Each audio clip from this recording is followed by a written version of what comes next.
Boche gold and diamonds. Buy now pay later.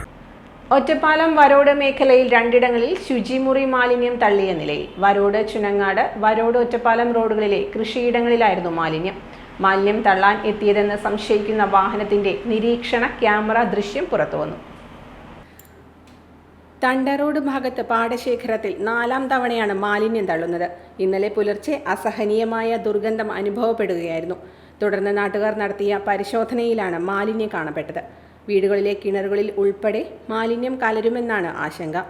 മാലിന്യം തള്ളിയ സാമൂഹ്യ വിരുദ്ധർക്കെതിരെ നടപടി വേണമെന്ന് നഗരസഭാ കൗൺസിലർ മുഹമ്മദ് അലി നാലകത്ത് ആവശ്യപ്പെട്ടു. കൃത്യമായ ഇടവേളകളിൽ കക്കൂസ് മാലിന്യം നിഷേധിച്ചുകൊണ്ടിരിക്കുകയാണ് എന്ന് നിരന്തരമായി ജനങ്ങളുടെ ആക്ഷേപം ഉയർന്നുകൊണ്ടിരിക്കുകയായിരുന്നു.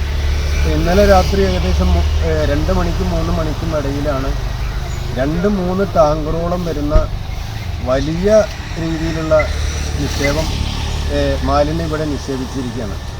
3 മണി തൊട്ട് ഇന്നലെ പരിസരവാസികൾക്ക് ഉറങ്ങാൻ കഴിഞ്ഞിട്ടില്ല. ഇതിൻ്റെ ദുർഗന്ധം മറ്റും കാരണം കൊണ്ട് ഉറങ്ങാൻ കഴിഞ്ഞിട്ടില്ല.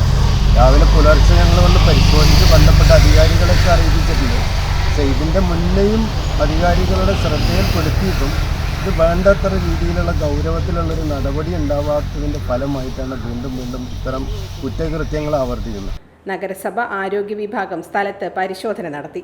ഇന്നലെ 2 മണിക്ക് ശേഷം ഈ പരിസരം കംപ്ലീറ്റ് ദുർഗന്ധം, ഒരു 100-150 മീറ്ററോളം കംപ്ലീറ്റ് ദുർഗന്ധമായിരുന്നു. അപ്പോഴാണ് എണീറ്റ് നോക്കിയത് എല്ലാവരും.